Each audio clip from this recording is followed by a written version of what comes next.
Boa noite! Só esperar o pessoal entrar para começar a nossa live aula hoje sobre dieta anti-inflamatória. A gente vai entender o que é inflamação, como que começa a inflamação, quais são os sintomas, quais são os alimentos anti-inflamatórios, os suplementos anti-inflamatórios, o que a gente pode fazer para melhorar. Oi, Ju! Boa noite! La Belle de Ju. Oi, Gardênia.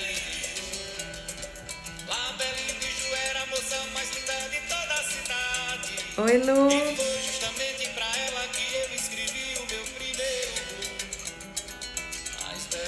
Esperar uns minutinhos. Oi, André.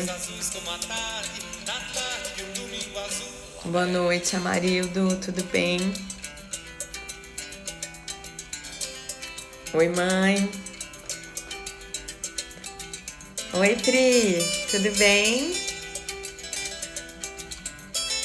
Oi, Isa. Boa noite. Show! Van, tudo bem? Que saudade! Baixar aqui a nossa música. Então, hoje a gente vai falar um pouquinho sobre a dieta anti-inflamatória. Oi, Deco! Eu recebo muitas perguntas aqui e assim, eu sempre falo muito de dieta anti-inflamatória e parece que é uma coisa meio banal, sabe? Básica, assim, ai, só fala de dieta anti-inflamatória. Mas é porque a gente tem uma rotina alimentar tão inflamatória que acaba que não tem como fugir disso, assim, na prática clínica. Então, se a gente não diminuir a inflamação, a gente não tem melhora de sintoma clínico. E aí, toda última terça-feira do mês, né, eu tô fazendo essas lives, que são lives mais aulas, assim, para explicar mesmo o que é inflamação. O mês passado a gente falou sobre detox. Então, é muito importante que vocês também entendam os mecanismos, entendam os sintomas, porque aí todo mundo consegue entender o sentido, né, a justificativa ali daquela conduta, daquela estratégia. Então, eu vou começar compartilhando aqui com vocês. Deixa eu colocar aqui que eu... Eita, ficou fora de ordem aqui pra mim, mas acho que vai. Deixa eu abrir aqui no meu computador também, que aí eu não erro a ordem dos slides para vocês. Vamos lá. Então, como eu falei, a gente vai falar sobre dieta anti-inflamatória, que é a base da alimentação, é a base de qualquer estratégia. Se eu quero tratar a minha microbiota intestinal, eu preciso de uma alimentação anti-inflamatória. Se eu tenho sintoma de alergia, a gente vai falar das consequências da inflamação, eu preciso de uma dieta anti-inflamatória. Se eu quero emagrecer, eu preciso de uma dieta anti-inflamatória. Então, Belle, maravilhosa você! Então, a gente precisa entender como que é essa dieta anti-inflamatória e primeiro, assim, para entender o que é uma dieta anti-inflamatória, a gente precisa entender o que é uma dieta inflamatória, né? Então, assim, eu falo que a gente tem uma base, a gente, não me incluam, viu? A população, de forma geral, tem uma rotina alimentar muito inflamatória. A base da alimentação, farinha branca, né? Então eu coloquei aí algumas imagens de alimentos inflamatórios para vocês. Então, farinha branca, pão, biscoito, bolacha. E às vezes tem muita farinha branca que ela se esconde, digamos, atrás de produtos saudáveis, né? Então, às vezes a pessoa fala assim, não, mas na hora do lanche eu como um biscoitinho integral. Aí, quando você vai ver o biscoitinho integral, a base daquilo é farinha branca. Ah, não, eu como só uma bolachinha e a base daquilo é farinha branca. Então as pessoas acabam comendo muita farinha branca que está no pão, biscoito, bolacha, macarrão, enfim. E na farinha branca a gente tem o glúten, que é uma proteína alergênica. O glúten é uma proteína de difícil digestão, então ela tem um potencial alergênico maior. Tem muitas pessoas que são sensíveis a glúten. Eu fiz um Descomplica Nutri sobre glúten, então depois vocês assistam lá. Mas a gente tem a doença celíaca, que é uma alergia mesmo, mais grave, mais severa a glúten. E a gente tem a hipersensibilidade não celíaca a glúten, que é a mais comum de todas elas. Que é quando a pessoa manifesta sintomas clínicos quando ingere glúten. Então, esse sintoma clínico pode ser uma distensão, pode ser um empachamento, pode ser uma dor articular, uma insônia, uma dor de cabeça, enfim. Outro alimento muito inflamatório, os lácteos, né? Leite derivados de forma geral. Por quê? Porque a gente tem a caseína. A caseína, assim como o glúten, também é uma proteína de difícil digestão. Muita gente às vezes fala assim, eu tenho intolerância à lactose. Sem lactose resolve? Não resolve. Por quê? Porque são coisas diferentes. Oi, Thaís! Então, a gente tem a intolerância à lactose, que é quando você tem uma deficiência, quando falta a produção de lactase, que é a enzima que gera a lactose. Nesses casos, quando a intolerância à lactose, comer um produto sem lactose, funciona, não vai gerar nenhum desconforto. Mas quando eu tô falando de inflamação, eu tô falando de uma hipersensibilidade à caseína, que é a proteína alergênica do leite. Então, nesse caso, não vai resolver ser uma dieta sem lactose, por exemplo, porque a caseína vai continuar ali. Quem tem muito sintoma de rinite, sinusite, provavelmente tem uma hipersensibilidade à caseína, porque essa sensibilidade aumenta muito a produção de muco. Então, por isso que eu coloquei ela aqui na nossa lista. Então, eu tô falando de leite, requeijão, iogurte. É lógico que a gente tem opções de iogurtes mais saudáveis, alguns queijos que são mais saudáveis. A gente vai falar mais desses alimentos mais pra frente. Coloquei aqui o açúcar, né, os doces de forma geral. O açúcar tem um potencial alergênico também alto. O açúcar é altamente inflamatório, porque ele eleva a nossa glicemia, a gente tem picos de insulina. Também vou falar mais disso, mas assim, quando a gente tem pico de glicemia, a gente tem pico de insulina. Isso gera uma queda brusca, então estimula a nossa compulsão. Se a gente não usa aquele açúcar como fonte de energia, a gente vai acumular em forma de gordura, principalmente região abdominal. Então, às vezes, quando a gente tem aquele acúmulo, né, daquela gordura mais localizada, pode ser por conta desse excesso de consumo de açúcar, que também acontece com farinha branca, esses picos de glicemia, esses picos de insulina. Refrigerante, gente, é um negócio que eu falo assim, que não tem...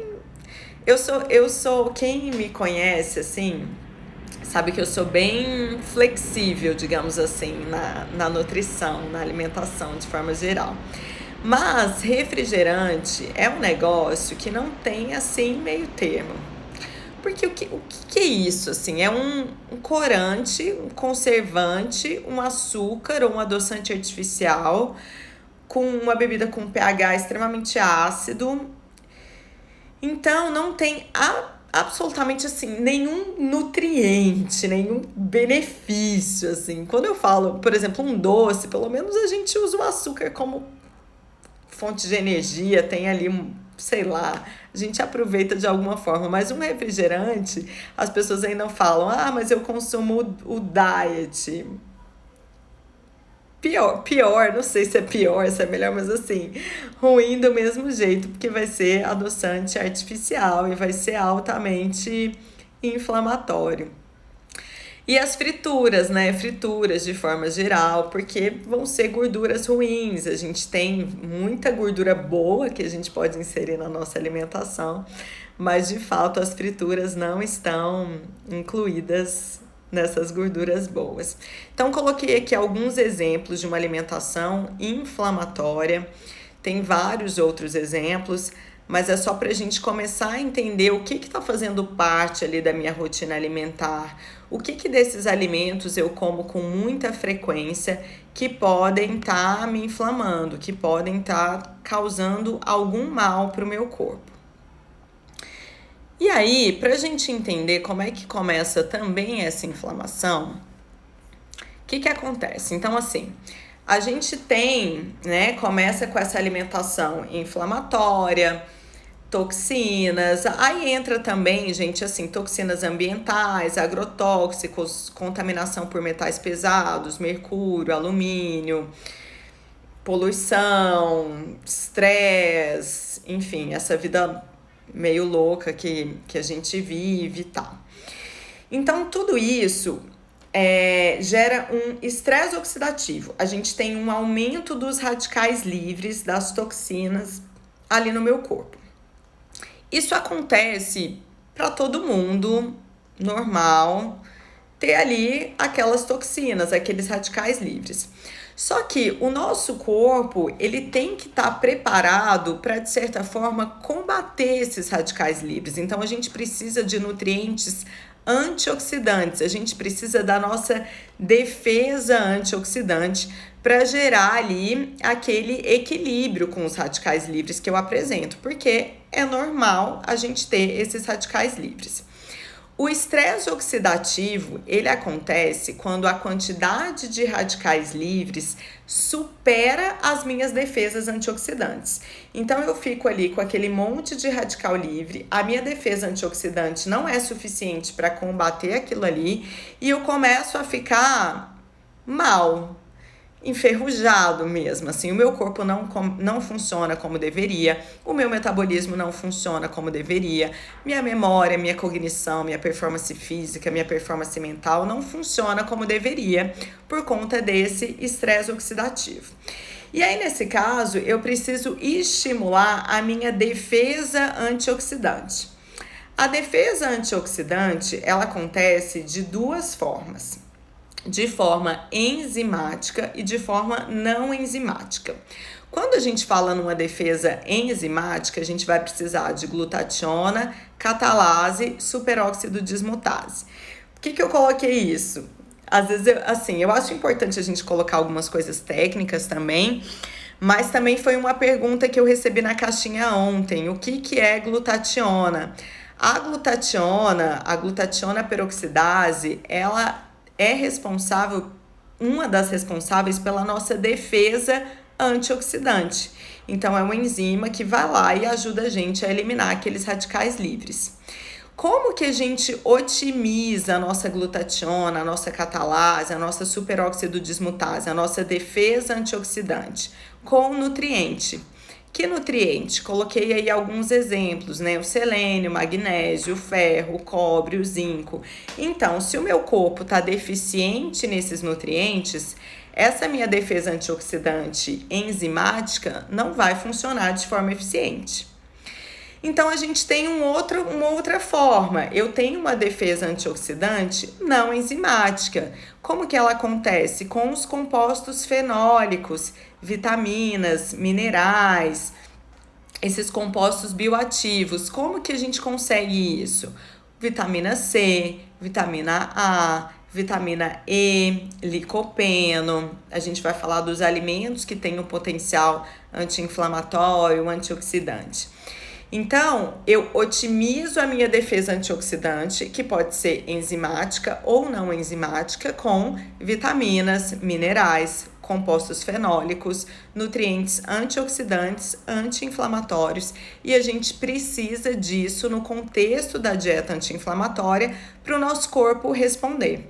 Se eu quero emagrecer, de novo, se eu quero melhorar a performance física, se eu quero melhorar a performance mental, eu preciso ter a minha defesa antioxidante funcionando de forma eficiente. Então, esse é um primeiro ponto para a gente pensar.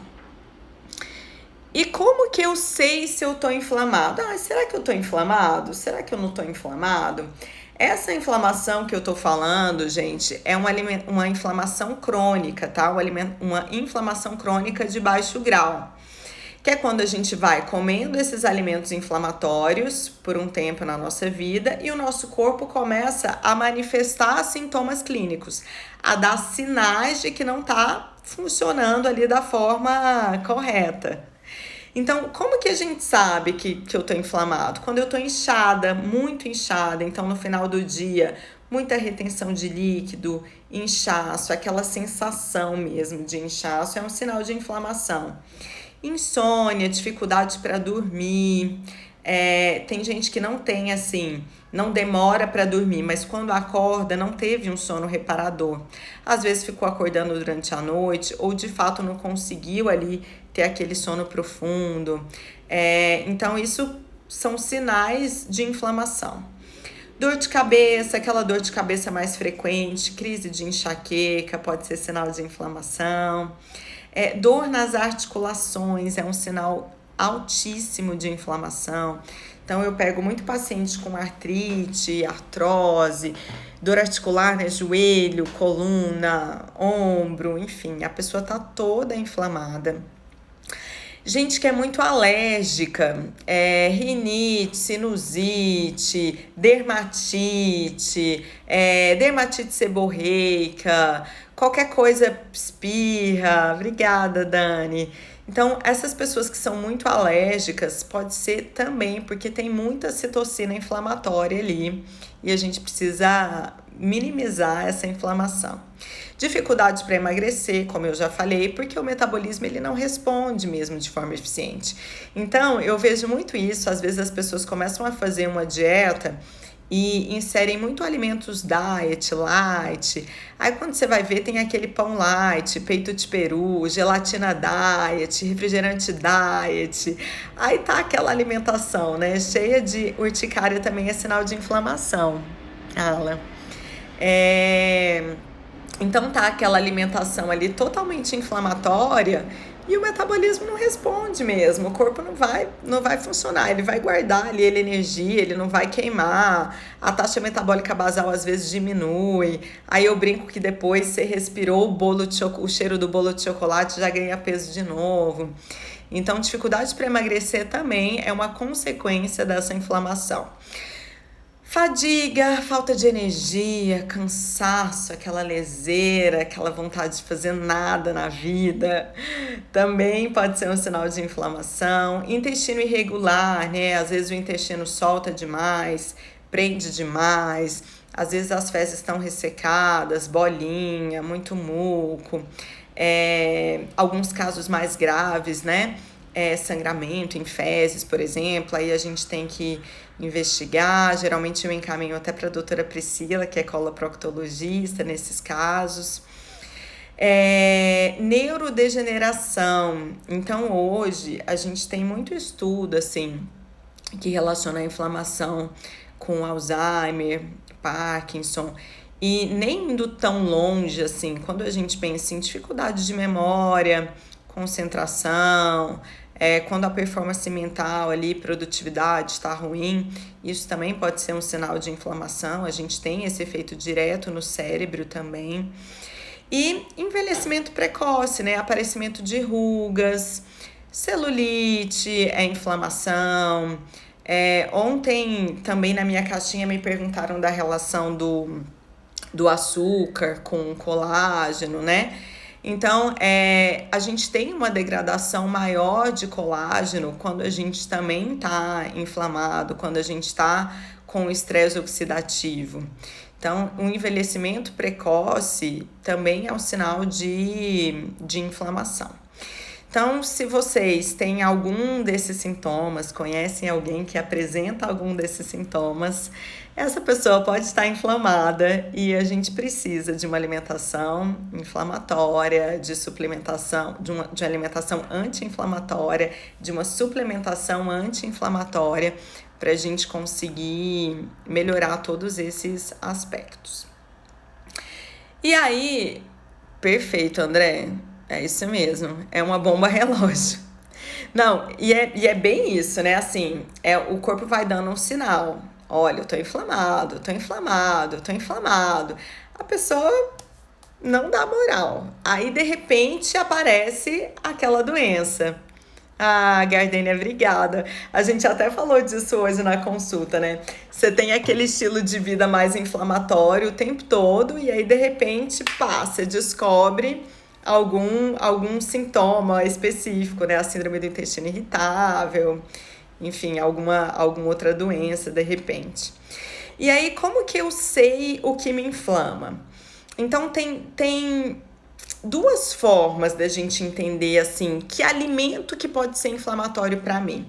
Porque eu tô falando, assim, falei de forma geral, doenças autoimunes, perfeito, Dai, muita relação. Então, assim, o que me inflama? Às vezes, a gente relaciona sintomas clínicos, que é isso que eu falei, com possíveis alimentos inflamatórios, que foram aqueles que eu falei: glúten, caseína, açúcar, enfim. Mas, peraí, José, marcadores inflamatórios, nossa, assim, quando a gente fala de exame, né? Primeiro que assim, marcador inflamatório, sintoma clínico. Então, quando a gente faz uma boa anamnese, eu faço um rastreamento metabólico, que é a avaliação de sintomas clínicos. Se nesse rastreamento metabólico o paciente apresenta uma pontuação maior que 30, já é um sinal de inflamação. Quando a gente pensa de marcador inflamatório de exame, a gente tem ferritina, a gente tem PCR, que são marcadores inflamatórios importantes. Então, dá pra gente avaliar também nos exames bioquímicos. Então, assim, como que eu sei o que me inflama? A gente tem alguns alimentos, né? Eu falei no começo, glúten, leites derivados, refrigerante, açúcar, que são alimentos de forma geral, que são mais inflamatórios. Mas algumas pessoas vão ter inflamação com alimentos específicos. Então, assim, primeira avaliação que a gente faz, esse rastreamento metabólico, que eu já expliquei, avaliação de sintomas clínicos, a gente entende ali o que a pessoa apresenta de sintoma e correlaciona com alimentos que têm um potencial alergênico mais alto, que pode desencadear aquele sintoma. Amendoim pode ser inflamatório, o ovo tem um potencial alergênico mais alto, soja tem um potencial alergênico alto, além daqueles que eu já falei. Como que a gente pode ser mais específico nisso? A gente tem também exames de sangue, né? Tem um exame de sangue, esse daqui da imagem que eu coloquei para vocês, eu sei que tá bem pequenininho, mas é que eu queria ilustrar. É um exame de sangue que avalia imunoglobulina G. Então, só para vocês entenderem essa questão da hipersensibilidade alimentar. A gente tem alergia alimentar imediata, que é mediada por IgE, que é quando, por exemplo, eu comi camarão, passei mal, nunca mais posso comer camarão na vida. Isso é uma coisa, tá? Quando eu tô falando de inflamação crônica de baixo grau, eu tô falando de hipersensibilidade alimentar, que eu tô comendo aqueles alimentos ali que tem um potencial alergênico mais alto e eu começo a manifestar sintoma. Quando eu faço um exame de sangue específico para isso, para avaliar IgG, esse exame me mostra quais são os alimentos que estão sendo inflamatórios para mim. Nesse caso especificamente, eu acho que vocês conseguem pelo menos ver as cores. Os alimentos que estão em verde são alimentos que não são inflamatórios para mim naquele momento. Não estão apresentando IgG elevado. Oi, Deja! Os alimentos que estão em alaranjado e em vermelho, nesse paciente especificamente, vários, né? São alimentos que estão sendo inflamatórios para aquela pessoa. Então, no meu caso, por exemplo, no meu último exame, deu castanha do Pará, deu ovo, deu cenoura, alimentos que são alimentos super saudáveis, mas estavam sendo alimentos inflamatórios para mim naquele momento. Então, esses casos mais específicos a gente só consegue com o exame de sangue. Quando a gente não tem esse exame específico de IgG, a gente trabalha com sintomas clínicos, que foram todos aqueles que eu falei no slide anterior, tá?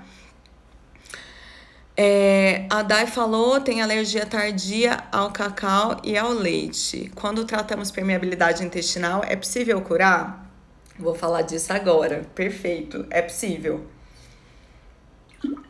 Então, assim, quando dá muito alimento assim, não é porque aquele alimento às vezes é inflamatório de forma geral, assim. Pode ser porque eu tô com desbiose intestinal, com alteração da permeabilidade intestinal, e aí tudo me inflama. Meu intestino tá tão desequilibrado ali que qualquer coisinha inflama. Então, o que a gente tem que fazer? Vamos lá. Avaliar o nosso intestino. Dai, se a gente tivesse combinado esse timing, não tinha dado certo. Então, quando a gente, assim, pensa em inflamação, a gente precisa olhar o intestino. É ali que começa tudo, né? Quando a gente come, a gente digere e aquele alimento vai para o intestino. Então, quando eu falo que a caseína é uma proteína grande, de difícil digestão, quando eu falo que o glúten é uma proteína grande, de difícil digestão, a gente tem as lectinas também presentes nos grãos. Isso chega ali no meu intestino. Então, se eu tô com uma desbiose intestinal, um desequilíbrio ali nas minhas bactérias do intestino, né? O que é desbiose? A gente vai ter depois uma live aula só sobre intestino, tá? Mas a gente vai ter um desequilíbrio aqui das bactérias boas e das bactérias ruins ali do meu intestino. A gente consegue, de certa forma, diagnosticar isso com sintoma clínico também, tá? Então, na consulta, dependendo dos sintomas que a pessoa apresenta, a gente já consegue diagnosticar isso. Mas também tô trazendo aqui nesse slide uma outra ferramenta para vocês, que é um exame de microbiota intestinal. Esse exame é um exame de fezes, especificamente. E aí, o que eu coloquei aqui no quadradinho para vocês, que eu sei que também tá pequeno, mas é porque eu queria ilustrar, quando a gente tem muitas proteobactérias, são bactérias inflamatórias. Então, é sinal que eu tenho um grau maior de inflamação ali no meu intestino. Nesse caso especificamente, a gente tem ali em roxinho bacteroidetes, em verde ali firmicutes, que são firmicutes e bacteroidetes, eles têm que estar presentes ali em 90% da nossa microbiota é formado dessa população aí. Quando tá um desequilíbrio entre eles, também é ruim. Então, por exemplo, quando a gente tem um excesso de bacteroidetes, eu posso ter mais falta de energia, mais fadiga.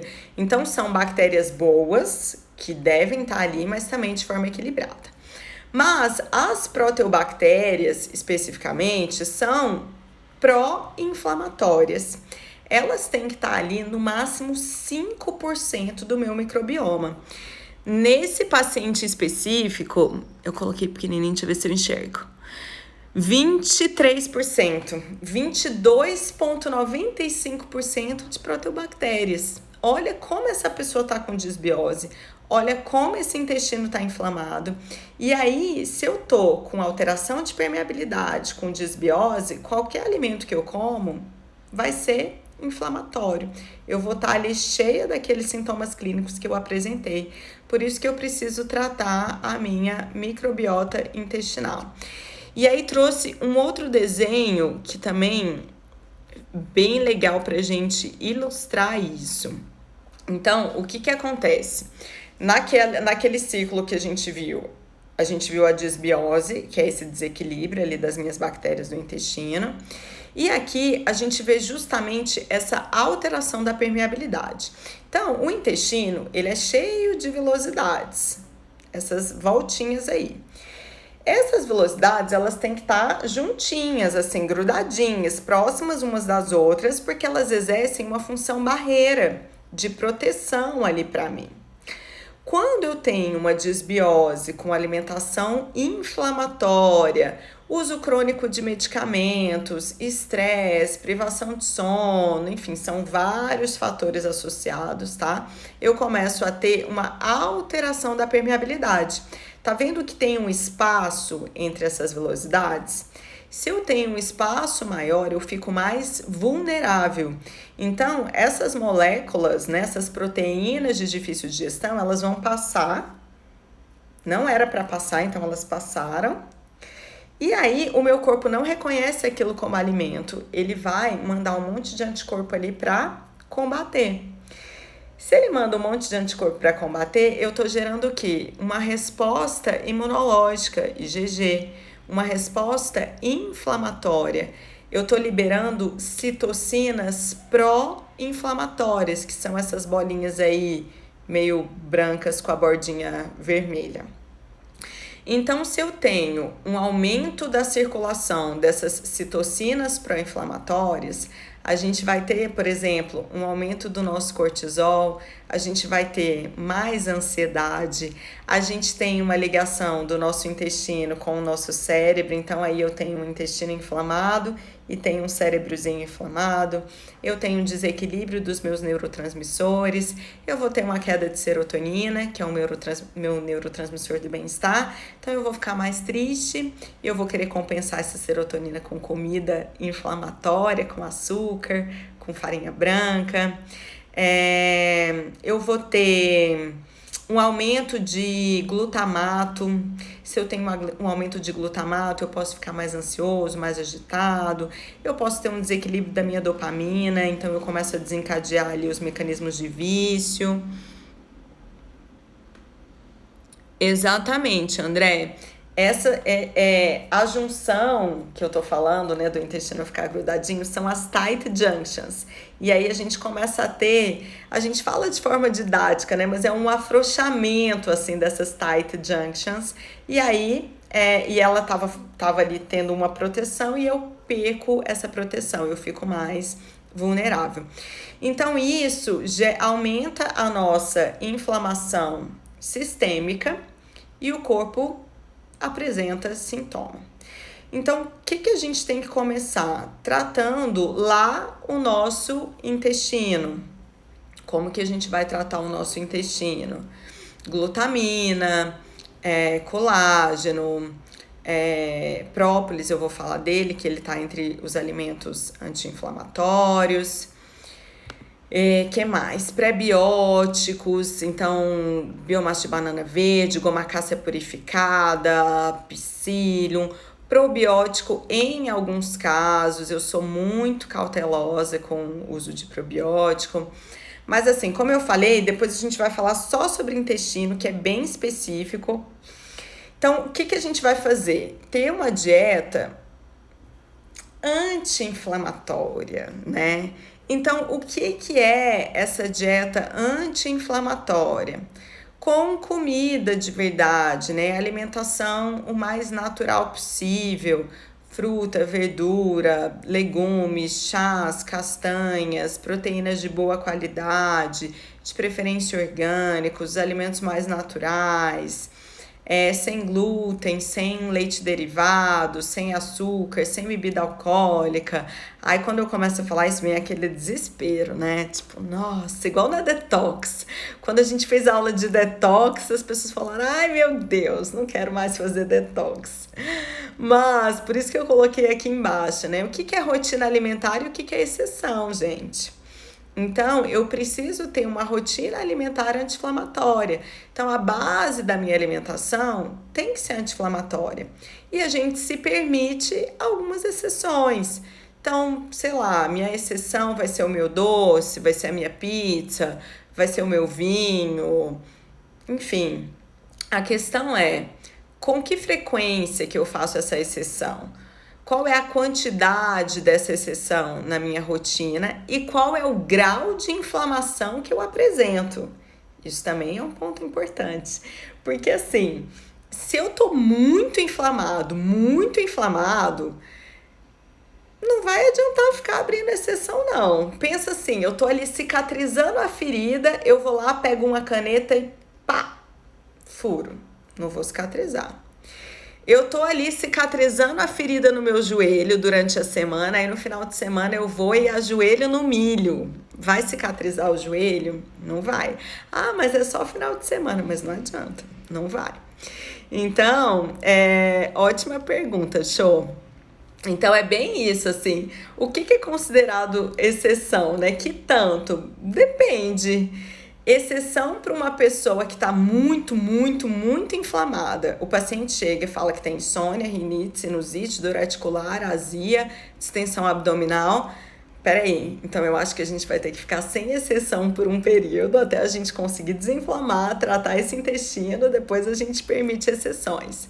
Agora, se é uma pessoa que tá ali equilibrada, tranquila, tem ali um sintoma ou outro devagar, de repente a exceção pode ser 2 vezes por semana. Eu sempre falo para os meus pacientes, 2 refeições livres na semana, uma refeição livre na semana. Gente que tá assim muito equilibrado, 3 refeições livres na semana. Não sei, isso é muito específico.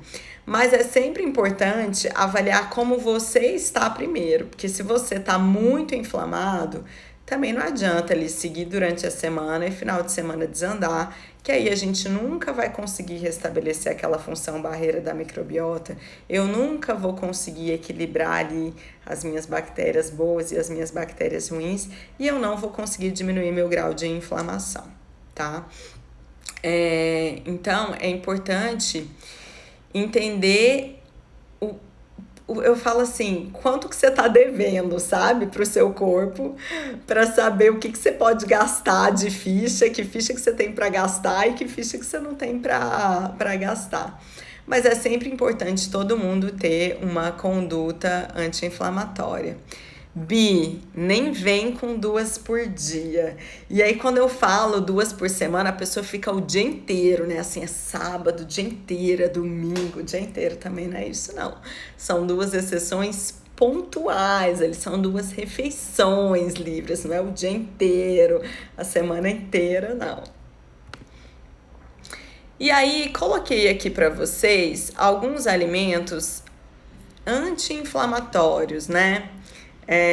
Fico falando do açúcar, que é ruim, mas quando a gente fala, né? Por que a gente fala tanto de chocolate 70%, chocolate 80%? O cacau, ele tem, a gente chama de compostos fenólicos, taninos, flavonoides. Esses compostos fenólicos, eles vão ter uma ação antioxidante, anti-inflamatória, cardioprotetora, modulação do nosso cortisol, regulação da nossa microbiota intestinal, também já tem alguns estudos com cacau e a regulação da microbiota intestinal. Então, dá pra gente, para suprir a vontade de doce, comer um chocolate, mas de preferência mesmo, um chocolate com alto teor de cacau. Dá para usar o cacau em pó nas preparações, polvilhar, né, ali um cacau em pó, fazer um drink funcional com cacau em pó. Então, o cacau é um alimento super rico em compostos antioxidantes, anti-inflamatórios, que podem fazer parte da nossa rotina alimentar, a não ser que você tenha uma sensibilidade a ele, né? Tem algumas pessoas muito histamínicas, muito alérgicas, e aí o chocolate, ele é histamínico. Então, tem gente que vai comer chocolate 70%, vai ter secreção, muco. Então, por isso que não dá pra gente generalizar. Rosa, kombucha é uma bebida que tem uma ação probiótica, né?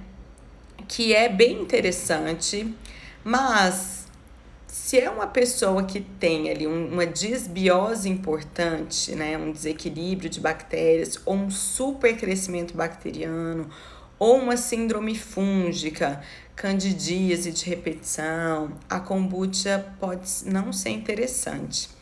Então, tem que observar se você consome, te gera algum desconforto, de repente consumir 2, 3 vezes por semana. É uma bebida interessante, ela é à base de chá, ela tem essa ação probiótica, mas mesmo assim a gente precisa ter um pouquinho de cautela. O que mais que eu coloquei aqui de alimento anti-inflamatório? Aqui. Eu coloquei também as frutas vermelhas, peraí. Qual a quantidade boa de cacau? Ai, perdi. Pra quê? Ixi, não consegui ler. Já volto aqui nas perguntas que apagaram aqui pra mim. Os alimentos, mais alimentos anti-inflamatórios, né? Eu coloquei aí as frutas vermelhas. O que a gente mais tem de estudos são os flavonoides mesmo, que estão nas frutas vermelhas. Então, morango, framboesa, mirtilo, amora, vão ser alimentos ricos em... o açaí também, o nosso açaí brasileiríssimo. São alimentos ricos em flavonoides. Então, a gente tem uma ação também anti-inflamatória, antioxidante. Coloquei a vitamina C, que também tem uma ação antioxidante, anti-inflamatória legal. Então, limão, laranja. Por isso que tá famoso, né? Falar assim, vou tomar um shot com limão. Por conta da vitamina C, também tem uma ação para o nosso sistema imunológico. O que mais? As antocianinas, perfeito. Tá, agora eu consegui ver, voltou aqui as perguntas para mim, eu não sei o que tinha dado. Quantidade boa de cacau para ganhar uns quilos? Quilo de hipertrofia, assim, forte? Aí, não é assim um cacau que vai resolver, a gente vai precisar equilibrar a alimentação como um todo, ver a quantidade de proteína, de carboidrato, treino, aí é um pouquinho mais profundo. Teve mais alguma pergunta que eu perdi? Acho que não. Que mais que eu coloquei aqui? Os chás são excelentes, então eu falo muito do chá verde ou do matcha. O chá verde e o matcha, eles são da mesma família. O que muda é o cultivo deles, é a forma da colheita. Então, o matcha acaba tendo mais clorofila do que o chá verde, por exemplo. Mas os dois são excelentes. A gente tem as catequinas no chá verde, que tem um efeito anti-inflamatório, antioxidante, termogênico. Eu coloquei aí também o gengibre, que tem o gingerol. Então, o gingerol, que é a substância do gengibre responsável ali pelo efeito anti-inflamatório. Então, dá pra gente fazer, né, um chá verde com gengibre. Dá para inserir as frutas vermelhas, as frutas cítricas na nossa alimentação. Dá para inserir o cacau na nossa alimentação. Coloquei também a cúrcuma, famosíssima. Eu acho que todo mundo fala tanto de cúrcuma que vocês devem estar até enjoados. A cúrcuma, né, o açafrão da terra, tem vários compostos bioativos, antioxidantes, anti-inflamatórios, vários. O mais famoso deles, o mais estudado deles é a curcumina. A curcumina, gente, tem estudo para melhora de esteatose hepática, já falei disso em live, que é a gordura no fígado, para melhora de dor articular, artrite, artrose. Então, eu gosto muito de inserir a cúrcuma na alimentação e também de suplementar a cúrcuma. Aí a gente usa um extrato padronizado com 95% de curcuminoides para a gente ter um efeito anti-inflamatório bem legal. Para a gente conseguir absorver a cúrcuma, ela é de difícil absorção, a biodisponibilidade não é boa. Então, a gente tem que colocar ou pimenta, então pimenta do reino, ou alguma gordura boa, um azeite, que aí a gente consegue melhorar a biodisponibilidade dessa curcumina, tá? Então, é uma estratégia bem legal como alimento e também como suplemento. Que mais que eu coloquei aqui? De suplementos, né? Quando a gente vai para a parte de suplementação anti-inflamatória, tem vários suplementos que a gente pode utilizar. Que suplemento, que dose, vai depender dos sintomas clínicos que a pessoa apresenta, vai depender do que a gente está tratando, por quanto tempo vai usar também vai depender do que a gente está tratando. Mas coloquei aqui alguns exemplos para vocês. Então, o ômega 3 é um suplemento que a gente considera anti-inflamatório, principalmente por conta da fração EPA desse ômega 3. A fração DHA está mais relacionada à neuroproteção. Então, se eu quero potencializar o efeito anti-inflamatório, eu acabo escolhendo um ômega 3 que seja rico em EPA. Fiz um post sobre como escolher um ômega 3, também tá aí no Instagram. Extrato de própolis, né? O própolis, ele tem uma substância que chama apigenina e ele também tem a quercetina. A quercetina, às vezes, a gente até manipula isolada, até coloquei ela aí, porque ela é muito legal para quem também tem muita alergia, então eu gosto de suplementar a quercetina. Mas o extrato de própolis é um suplemento fácil de encontrar, que a gente acha em farmácia aí. Eu gosto muito do própolis verde. E aí a gente pode usar o própolis alcoólico, que ele vai ter uma concentração maior desses compostos bioativos. Pode usar 15, 20 gotinhas junto numa água com limão. Quem tem dificuldade para dormir, eu indico à noite, que ele acaba ajudando um pouquinho ali na melatonina, na qualidade do sono, mas pode ser usado também em jejum pela manhã. Quem tem algum problema com álcool, criança, gestante, lactante, aí usa o própolis aquoso, a gente coloca uma dose maior, 30, 40 gotas, depende.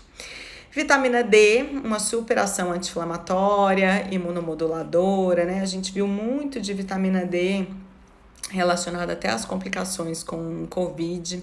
Também fiz vídeo do Descomplica Nutri de vitamina D, acho que foi da semana retrasada. Mas vitamina D, a gente tem alguns alimentos fontes de vitamina D, mas assim, exposição solar para a gente conseguir sintetizar e suplementação mesmo. Aí, de novo, a dose da suplementação, gente, vai depender muito de como está o nível sanguíneo de vitamina D de vocês. Então, níveis bons de vitamina D, entre 50, 70. Então, sei lá, se eu pego uma pessoa que tem 12, 10 de vitamina D, ela vai precisar de uma dose maior de suplementação. Nutricionistas, quem tiver aí que for nutri, a gente tem uma limitação na prescrição de vitamina D. A gente pode prescrever no máximo 4.000 UI por dia e às vezes é uma dose que não é suficiente se a pessoa está muito deficiente. Então, por isso que é legal trabalhar com médicos, né? Então, como vocês sabem, eu trabalho com o Dr. Sérgio, com a doutora Renata, com o Dr. Duprá. Então, é legal, assim, essa parceria, porque os médicos conseguem prescrever uma dose mais alta de vitamina D. A quercetina, que eu já falei que tem no própolis, mas tem uma ação para alergias também, então às vezes a gente coloca de forma isolada em cápsula. Resveratrol, que tem no suco de uva, na uva. Aí muita gente fala do vinho, né, que toma vinho porque tem resveratrol, mas o álcool é muito inflamatório, então não adianta ficar tomando vinho pensando no resveratrol, que o álcool vai estar lá te inflamando nesse processo. Então, o resveratrol dá pra gente usar também como forma de suplementação. E o que eu sempre falo, trabalhar com ciclos de estratégias, pra gente não entrar naquele platô e o corpo responder de uma forma adequada. A gente conseguir, de fato, diminuir a nossa inflamação crônica e conseguir, né, ter uma boa performance física, uma boa performance mental, energia, vitalidade, saúde, resultado estético, que eu falo que é para isso que a gente está nesse mundo, assim, para viver e aproveitar a vida da melhor forma possível. Quem tiver dúvidas, pode me mandar que eu respondo. Eu acho que eu respondi as dúvidas da caixinha do Instagram. Ah, faltou uma. Me perguntaram de corticoide.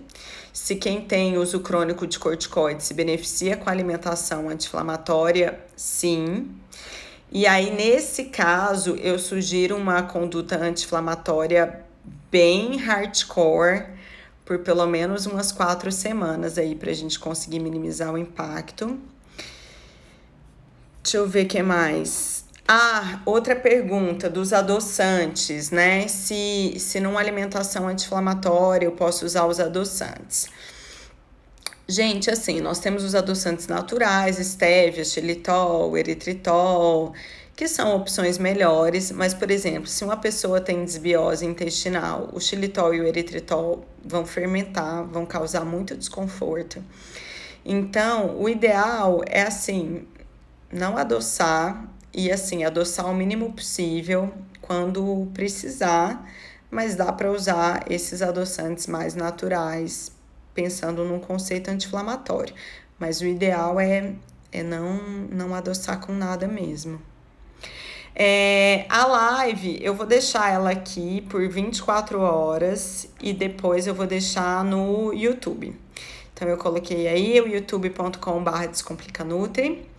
Então, fica aqui por 24 horas e segunda-feira eu coloco ela lá no YouTube para quem quiser assistir, rever.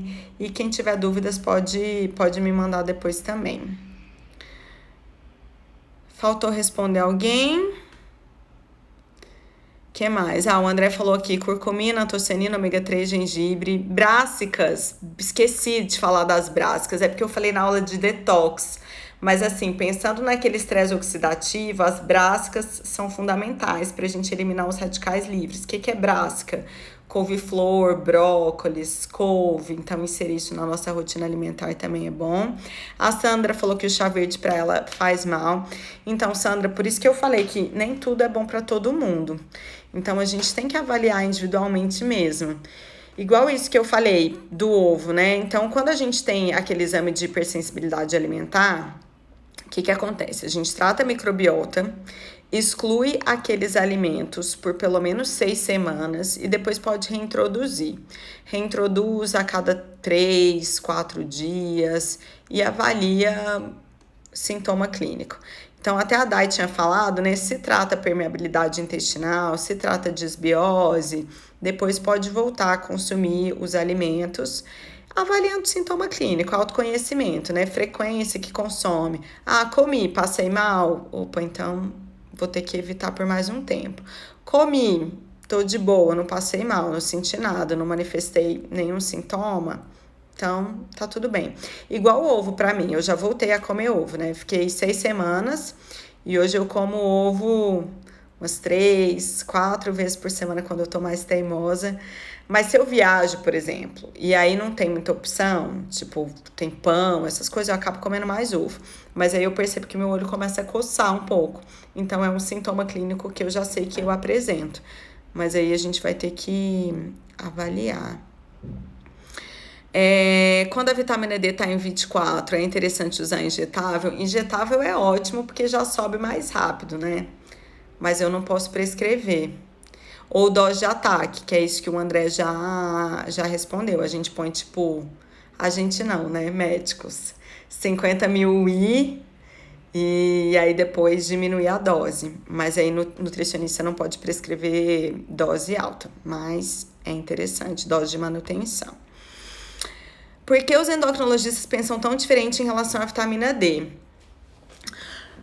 Depende do endócrino. É que assim, doses muito altas de vitamina D também podem gerar toxicidade. Então, assim, 100 e tanto de vitamina D, eu acho muito. Quem tem doença autoimune precisa de dose mais alta. Quem tem osteopenia e osteoporose precisa de dose mais alta. Então, depende da necessidade daquela pessoa, mas assim, entre 50 e 70 é meio que uma dose padrão boa, assim, para todo mundo. Doses mais baixas, eu não gosto, não. Para o nosso sistema imunológico, proteção cardiovascular, prevenção de osteopenia e osteoporose, tá? Então, depende do endócrino também. Os médicos que eu trabalho estão na mesma linha ali que eu. Faço atendimento online, só mandar mensagem. Vitamina D combinada com K2, magnésio e vitamina A é ótimo. K2 principalmente para quem tem osteopenia e osteoporose. No Reserve tem, Bi, verdade. No Reserve tem resveratrol. Que mais? O André falou que acima de 100, aí eu também acho too much. Toxicidade acima de 240, eu nem sabia, assim, precisar um número de toxicidade.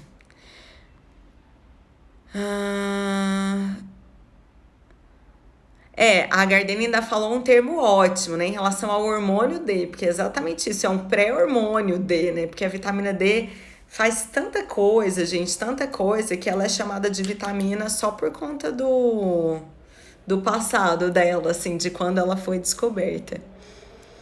A sua endócrina fala que de 60 é alta e a Nutri não. Muito bom. Ai, é complicado isso, mas entre 50 e 70 eu acho boa. Tia Jo, obrigada. Que mais? 60 não é alto, tá vendo? Eu tô tendo defensores aqui. Bia, obrigada. Amélia, obrigada. Marina, obrigada, amor. Como se chama o exame para identificar os tipos de bactéria na microbiota? É um Testify, que é um exame de fezes que a gente faz, tá? Para avaliar a microbiota. É o exame de microbioma intestinal, exato. E mesmo tendo autoimune, gente, é na autoimune que a gente precisa de dose mais alta de vitamina D mesmo. A Deusa falando que tem osteopenia, toma dose alta. Gente, para osteopenia e osteoporose, principalmente. Acho que é isso, HDL alto. Nossa, 129 é um HDL alto. Olha, HDL é uma gordura, assim, é o colesterol bom, né? É bom ter ele alto. Tem que ver como é que tá o seu LDL é baixo. Não acho inflamatório assim, não. Tem que avaliar outros parâmetros. Ferritina, PCR, tá? Gente, acho que é isso. Acho que é isso. Espero que vocês tenham gostado. Muito obrigada aí pelas perguntas, pela interação de todo mundo, pela ajuda de todo mundo, de contribuição em relação ao conteúdo também. Fico à disposição. Um beijo, boa noite aí para vocês. Obrigada. Tchau, tchau. Boa noite. Obrigada, Rogério. Obrigada, Lia. Beijo.